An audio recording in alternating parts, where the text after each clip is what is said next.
Today, I am not here to entertain. I'm not here to impress. I am here to confront. I am here to speak the truth, no matter how uncomfortable, no matter how unwelcome. Esteemed leaders of the African Union, distinguished delegates, brothers and sisters of this beloved continent, there comes a moment in the history of a people when silence is no longer strength, when diplomacy becomes betrayal, and when handshakes in the dark are the chains that keep a nation down.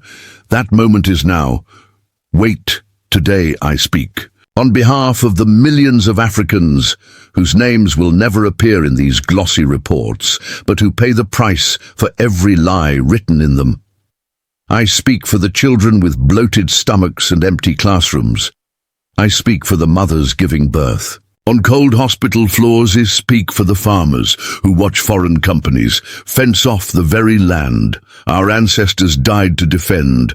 I speak for their youth angry awake and asking how long you see. The world is changing, empires are trembling, colonial, mosques are falling. But what remains, what still cripples Africa is not just external exploitation, it is internal betrayal. And this is the cancer we have come here to treat today.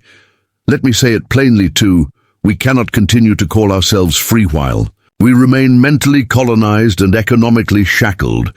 We cannot keep sitting in summits funded by those who profit from our division, and then act surprised when we are handed scripts instead of sovereignty.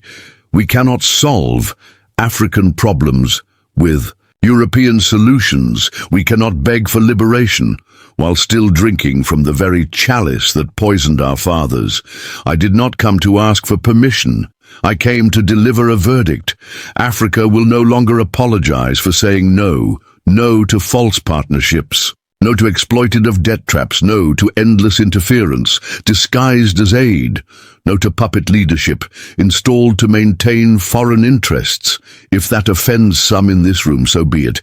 If that draws the scorn in the former colonizers, let it, because we are not here to comfort oppressors. We are here to resurrect our dignity. And if this union means anything at all, then let it begin today. Let this be the day.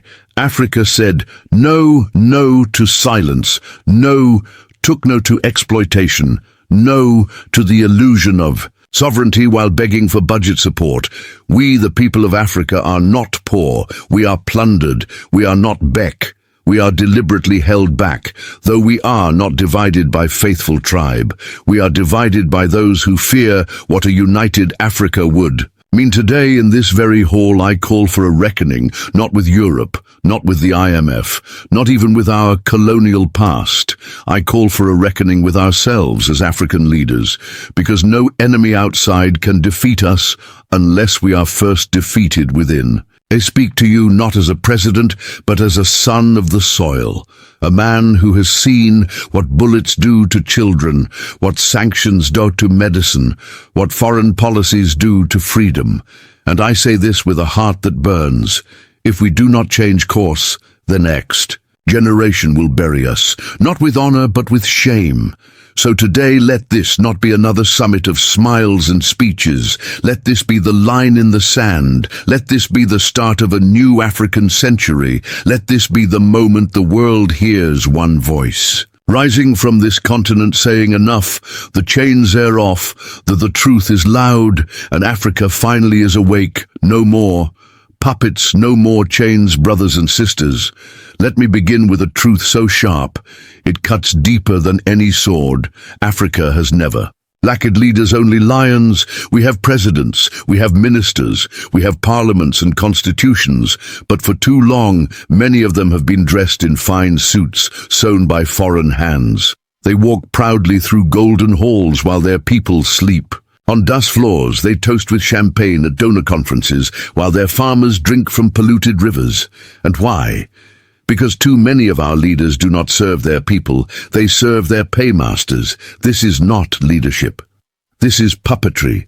And today we cut the strings Lenny Speed claim it took. There are men in this room, perhaps at this very table, who are still reporting back to Paris, to Washington, to London, before they report to their own people.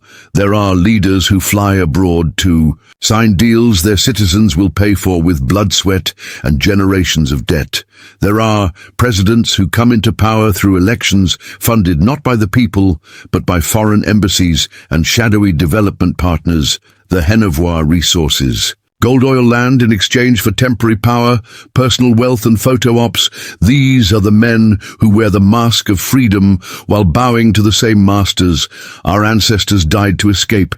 Enough, we are not free if we are governed by remote control. We are not sovereign if our budgets are drafted by foreign consultants.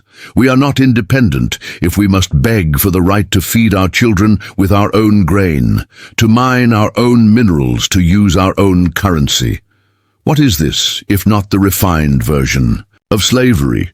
Once they chained our ancestors, now they chain out economies. Once they whipped our backs up, now they whip our governments into submission with interest rates, sanctions and conditions. So I ask you, what has really changed? Is a puppet less dangerous because it wears a national flag, is a slave less bound because the chains are invisible to the African people? Watching me. Now I say this, you were not born to be ruled by foreign interests hiding behind African faces. Your soil is sacred, your voice is powerful. And your destiny cannot be outsourced to Brussels, Beijing or Washington. Leadership is not diplomacy with the oppressor, it is defiance in the face of injustice. And I say to every African leader who still plays this game of silence, the time has come to choose, be a lion for your people or be a puppet for your masters. But no, this history is watching, and our children will remember who stood tall and who sold them for silver. This is not about Burkina Faso alone. This is about Africa. This is about reclaiming the sacred responsibility of leadership, not as a privilege, but as a burden, carried with honor, and today, with every fiber in my soul. I reject the puppet strings. I reject the golden chains. I reject the throne that comes with silence. If they call me a threat, so be it. If they sanction me, so be it. If they tried to erase me, I will rise 10 times stronger, because I would rather die a free man than live as a well-fed slave. And to every young African listening to me, remember, this your freedom will never be given to you. You must seize it with both hands, guard it.